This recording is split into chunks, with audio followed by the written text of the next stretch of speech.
hormati apa yang telah ditetapkan sebagai keperluannya mendirikan Jam'iyah Nahdlatul Ulama.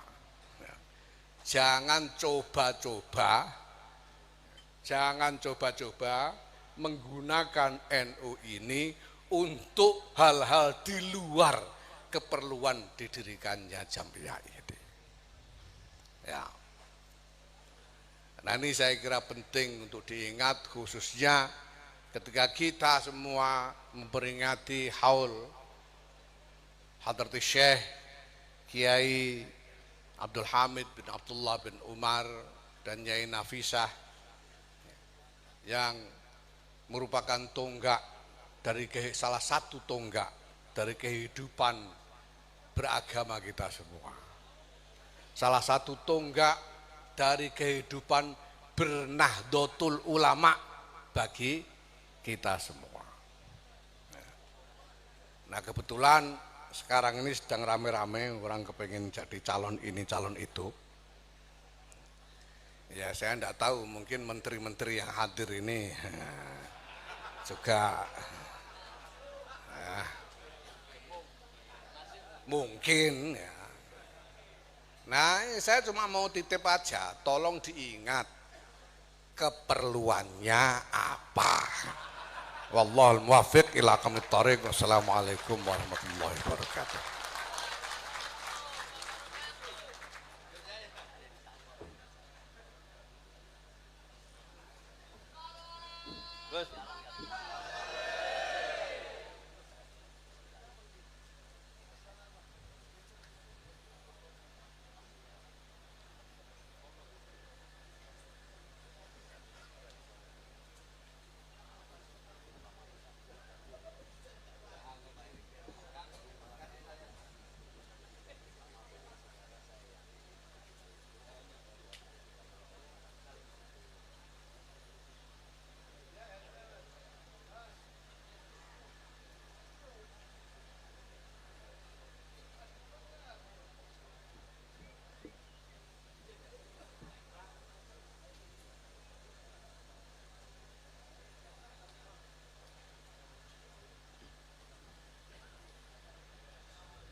Diaturkan terima kasih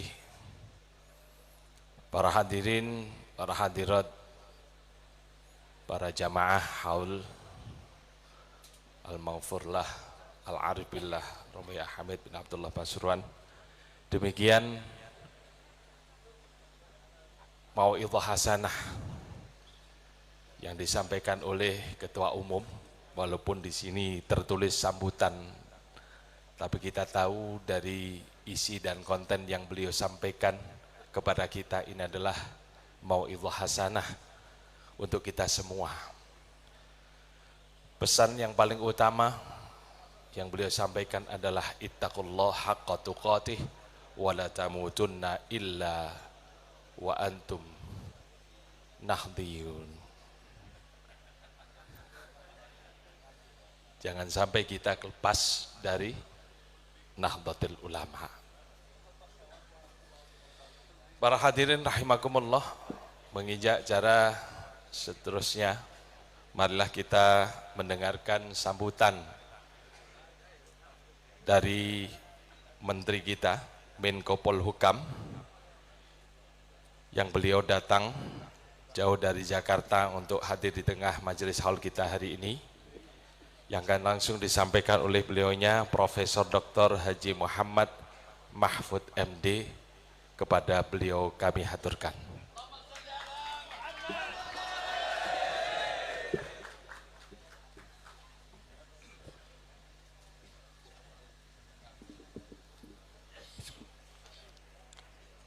Assalamualaikum warahmatullahi wabarakatuh. Alhamdulillahi wahdah. Assalatu wassalamu ala man la nabiyya ba'da. Sayyidina Muhammadin sallallahu alaihi wasallam wa man tabi'ahudah wa ba'dah. Yang sangat kita hormati Kiai Haji Idris Hamid, pengasuh Pondok Pesantren Salafiyah Pasuruan. Kemudian Habib Ahmad bin Idrus Al-Habsyi, Habib Muhsin bin Ja'far Al-Haddad, Habib Zain bin Hasan Baharun, Kiai Haji Abdul Qadir bin Ahmad Sahal, Kiai Haji Hadi bin Ahmad Kusyairi, Kiai Haji Hamid bin Ahmad Kusyairi, Kiai Yahya Khalil Stakuf, Profesor Dr. Kiai Haji Sukron Makmun, Kiai Haji Ihsan, Bapak kolega saya Bapak Erick Thohir, Menteri BUMN, Bapak Dr. Andi Saifullah Yusuf, Wali Kota Pasuruan, dan seluruh hadirin saya tidak sebut satu persatu. Hadirin sekalian, saya ingin menyampaikan sambutan singkat. Pertama, kita hadir ke sini untuk haul. Haul itu artinya mengenang hari wafat. Kalau maulid itu mengenang hari lahir. Kita hari ini berkumpul untuk mengenang hari wafat Kiai Hamid Pasuruan yang lahir pada tahun 1914 dan wafat tahun 1982. Atau kalau dalam bulan Hijriah, tahun Hijriah, lahir pada tahun 1333 Hijriah, wafat tahun 1403 Hijriah. Kita berkumpul di sini tentu ingin mendoakan beliau agar selalu berada di surganya, dan kita akan belajar dari sejarah perjuangan beliau yang sangat dahsyat untuk kemajuan bangsa Indonesia dan kaum muslimin di Indonesia. Dikenal luas bahwa Kiai Hamid Pasuruan adalah seorang waliullah. Tadi sudah ada cerita dari Bapak Kiai Haji Yahya Khalil Stakuf. Kalau menurut agama Islam, menurut Al-Quran, wali itu apa? Wali itu orang yang sangat dekat kepada Allah, imannya sangat tebal, ketakwaannya padat, sehingga dia dicintai dan selalu terkabul apa yang diinginkan. Bentuknya kadangkala ada yang aneh-aneh, tetapi kadangkala memenuhi public common sense atau logika publik. Kalau yang aneh-aneh itu tadi, mau beli mobil, Kiai Ali Maksum beli mobil, tidak punya uang, perlu sesuatu, tidak punya uang, perlu 500.000, tiba-tiba datang orang ngasih. Itu waliullah. Beli mobil tidak ada, lalu didoakan bisa beli mobil. Ada cerita satu lagi yang sering saya ceritakan kalau saya hadir di sini. Saya punya teman yang sekarang masih hidup. Namanya Dr. Alwi Shihab. Alwi Shihab ini Menteri Luar Negeri di era Gus Dur. Ketika datang bersama saya haul ke sini beberapa tahun yang lalu, Alwi Shihab bercerita kepada saya, ini Kiai Hamid ini wali betul, saya yang mengalami sendiri, kata Pak Alwi. Gimana Pak Alwi? Pertengahan tahun 70-an saya sowan ke Kiai Hamid untuk minta memo. Untuk apa? Memo kepada Menteri Luar Negeri agar berkirim surat ke Dubes Indonesia di Mesir agar Alwi ini dilayani. Karena dia santri mau melanjutkan sekolah di Universitas Al-Azhar, Kairo. Ini cerita Pak Alwi ini baru sesudah Kiai Hamid wafat. Kiai Hamid katanya bilang begini, Alwi, saya beri kamu memo ke Menteri Luar Negeri agar disampaikan ke Dubes kita di Mesir. Tapi kamu, suatu saat kamulah yang akan menjadi memberi memo-memo kepada duta Indonesia di luar negeri itu. Itu tahun 70-an. Tahun 1999 Pak Alwi Shihab menjadi Menteri Luar Negeri. Subhanallah. Itu apa? Mukasyafah dari seorang waliullah. Sehingga kita merasa nyaman kalau dekat dengan para wali, belajar dari para wali. Hadirin sekalian, kita mengambil pelajaran dari wali itu, selain dari kisah-kisah tadi yang ajaib-ajaib itu, yang hampir tidak masuk akal tetapi terjadi. Kun fayakun itu tadi. Kita mengambil hikmah yang substantif juga dari kehadiran Kiai Hamid di Republik ini. Beliau adalah salah seorang ulama besar, tokoh pesantren yang telah melahirkan ribuan, bahkan puluhan ribu santri-santri yang kemudian mengisi dan memajukan Republik Indonesia ini.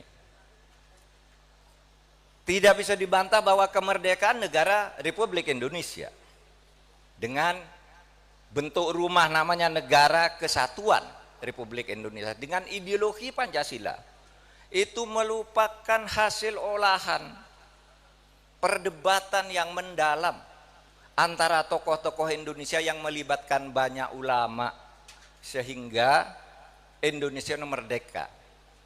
Saya selalu bercerita gini, coba kalau dulu para ulama tidak setuju negara Indonesia merdeka, kalau misalnya tidak menjadi khilafah, Indonesia tidak akan pernah ada. Kalau ulama tidak setuju, umat Islam waktu itu 70% tidak ada Indonesia. Tapi ulama itu telah melakukan ijtihad bahwa negara yang kita perlukan sesuai dengan kebutuhan waktu, tempat, dan kebutuhan lokal ini adalah Negara Kesatuan Republik Indonesia yang kosmopolit, pluralistik. Itu yang disepakati. Dan saudara, karena kesepakatan itu Indonesia merdeka, dan karena Indonesia merdeka, maka kaum muslimin itu maju sekarang ini. Maju.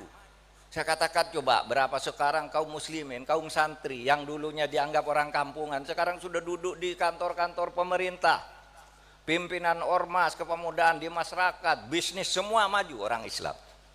Sekarang ini karena Indonesia merdeka, dan yang ikut melahirkan kemerdekaan Indonesia ini adalah para ulama, terutama santri-santri Kiai Hamid ini antara lain, yang merupakan waliullah. Sekarang saudara, saya dulu tahun 70-an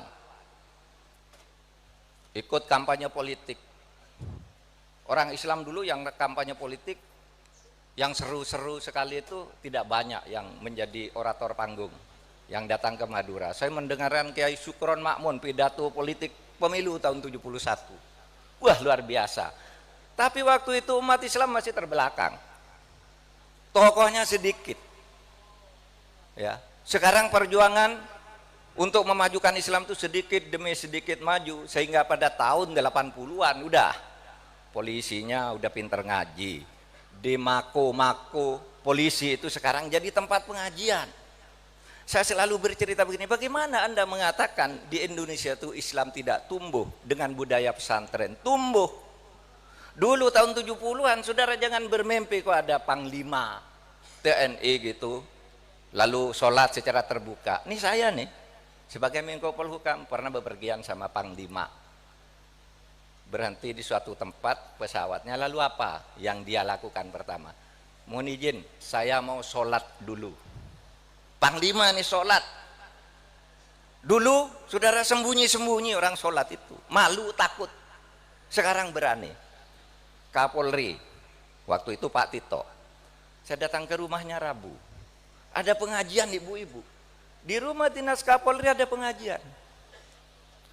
Artinya Islam itu sekarang karena punya NKRI, Negara Kesatuan Republik Indonesia, sudah tumbuh dengan budaya pesantren. Egaliter, kosmopolit, menghargai perbedaan, hidup bersama untuk maju.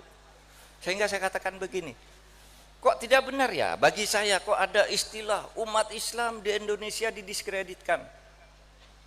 Di Indonesia ada Islamofobia. Tidak ada, karena Islamofobia itu artinya pemerintah benci kepada umat Islam. Pemerintah takut kepada umat Islam, sehingga akibatnya apa? Umat Islam itu dikucilkan, tidak boleh berperan di dalam kehidupan negara. Sekarang enggak, di dalam kehidupan politik orang rebutan umat Islam. Kalau ternyata ada yang terdiskriminasi, itu salahnya sendiri, kualitas umat Islamnya yang belum bagus. Negara sekarang pemerintah tidak ada Islamofobi, misalnya mendiskreditkan umat Islam. Sekarang minta undang-undang pesantren kita kasih, minta Universitas Islam Negeri kita kasih. Karena ini umat Islam besar. Kita sekarang punya UIN, Universitas Islam Negeri di Indonesia sebanyak 27 UIN ditambah IAIN ditambah STAIN. Pesantren-pesantren sekarang sudah megah seperti ini. Karena apa? Ini salah satu perjuangan dari Kiai Abdul Hamid sebagai waliullah dalam arti yang logis, bukan yang ajaib-ajaib tadi itu banyak, tapi yang logis yang kita rasakan semua, bukan orang per orang yang merasakan. Kalau tadi yang merasakan ya Kiai Bisri, lalu Pak Alwi, atau mungkin siapa lagi yang merasakan, itu orang per orang. Ini umat sekarang yang merasakan, sehingga hidup di negara kesatuan Republik Indonesia yang berpersatuan. Apa yang diajarkan? Hargai manusia, jangan jumawa engkau, hiduplah sederhana, hiduplah secukupnya, bukan berlebih-lebihan. Lebih tegas lagi, tegakkan aturan hidup bernegara dengan baik. Ada yang mengatakan begini, Pak, sekarang terjadi Islamofobia karena ada orang Islam dibilang kadrun.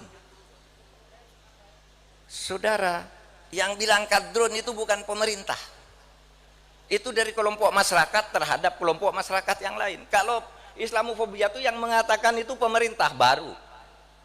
Sama kalau ada orang bilang kadrun lalu bilang ada Islamofobia, berarti ada Kristenfobia. Karena orang Islam juga sering bilang, apa tuh orang Kristen kok membangun gereja di situ? Apa tuh orang Hindu kok pakai kemenyan di situ lalu ditendang? Itu namanya Hindufobia dan Kristenfobia kalau antar rakyat mau dianggap sebagai fobian. Ini tidak ada fobi dari pemerintah, saudara sekalian, tidak ada fobi. Itu antar rakyat dan itu yang diatur oleh pemerintah agar semuanya hidup rukun dan damai sebagai bangsa. Ala inna awliya Allah la khaufun alaihim walahum yahzanun. Bahwa sesungguhnya orang-orang yang dekat kepada Allah, bertakwa kepada Allah, yaitu waliullah, maka tidak akan pernah takut dan khawatir. Mereka itu termasuk pengikut-pengikutnya seperti kita. Wallahul muwaffiq ila aqwamit thoriq. Assalamualaikum warahmatullahi wabarakatuh.